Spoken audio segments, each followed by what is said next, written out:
तुम अपने पति की सेवा करती हो बूबू?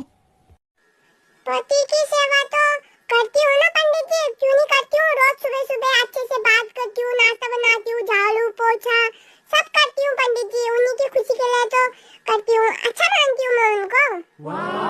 नहीं बिटिया नहीं, तुम पति की सेवा नहीं करती हो, इसीलिए तुम पे ये दिक्कत आ रही है। पति की सेवा करो, पति से लड़ाई नहीं करोगी। पति जो बोलता है हाँ हाँ कहोगी। पति कह रहा है रात है तो रात है, चाहे वो दिन ही क्यों ना हो। जैसा पति कह रहा है, पति की बात सुनो बिटिया, ठीक है? और अपने पति को देवता समान समझो, भगवान जैसा पति मिला है तुमको, भगवान। ठीक है? अरे यार पंडित जी, मैं सेवा करती हूँ पंडित जी, पर ठीक है फिर, ठीक है, करूंगी करूंगी सेवा करूंगी।